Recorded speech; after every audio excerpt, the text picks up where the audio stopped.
Welcome to the deep dive. Today, we're really cutting straight to the heart of a tragic event that unfolded in Los Angeles. Yeah, this apparent after party that just spiraled into devastating violence. Exactly. 2 people dead, 6 injured. And our sources, they give us a unique lens here, not just on the shooting itself, but the police actions right before it, at the same place. That's the key, isn't it? So our mission for you today is really to unpack this timeline. We want to help you gain a clearer, maybe more nuanced understanding of the situation as it was reported. And connect those dots, those critical dots, between what might seem like separate events. Right. So to really get what happened, we need to start with the immediate aftermath, the stark facts. Okay. This incident happened around 1 a.m.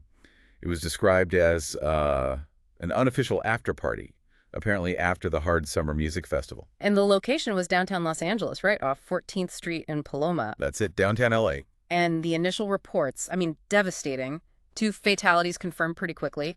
A man died right there at the scene. And a woman later died at the hospital, plus 6 others injured. Yeah. And what's really crucial, I think, from those early moments is what the sources stressed.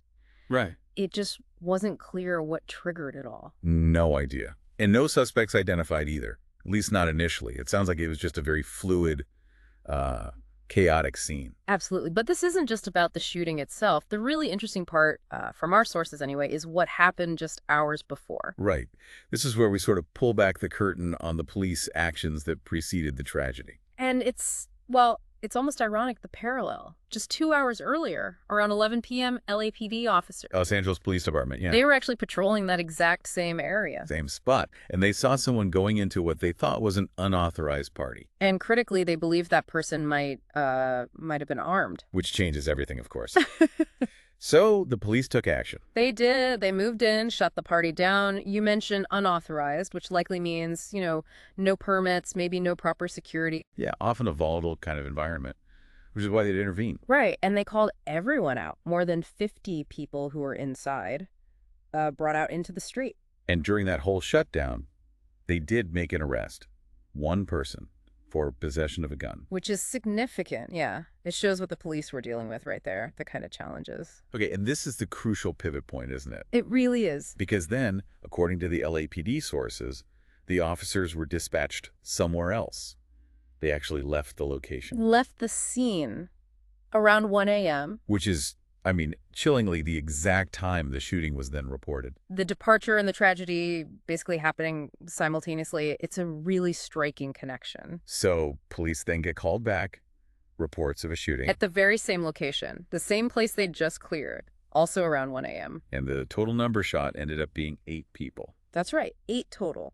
One man, described as between 25 and 30, he died at the hospital. And the woman you mentioned earlier, she also died at the hospital. Yeah.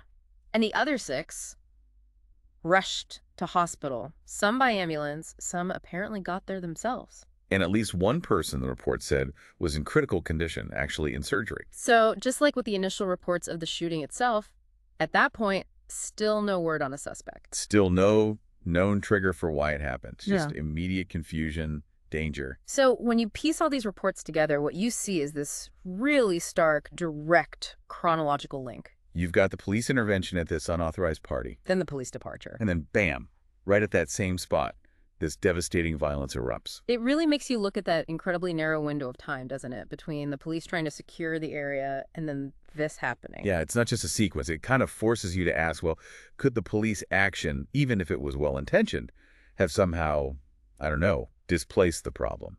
Or maybe deferred it. Or maybe they were just entirely coincidental events, maybe just highlights how chaotic these kinds of environments can be. It's hard to say for sure from the reports alone. That's a really critical point, though. It shows how many variables are always at play in these dynamic situations. Is this a common dilemma for law enforcement? Intervene and maybe shift things around, or leave it and risk it escalating right there? It absolutely highlights the immense challenges police face. Constantly evolving situations, trying to manage public safety in environments that can change in an instant. Okay, so to sort of wrap up our deep dive here, for you, the listener, you've hopefully gained that core understanding, the tragic loss of life, the injuries. But maybe more than that, you've seen this unusual sequence, right? The initial police intervention, the party shut down, and then the shooting happening right where police had just been. Right after they left. So for you, this deep dive, it really presents a complex scenario to think about. Yeah. What does it tell us about the ripple effects of these kinds of unsanctioned events? Or maybe the inherent challenges in just ensuring public safety when things can escalate so rapidly, even after authorities have stepped in. It definitely leaves you with a thought to consider, doesn't it? Sometimes the hardest part of public safety isn't just stopping a crime in the moment. But navigating that unpredictable aftermath, the consequences of an intervention, intended or not, it's a lot to think about.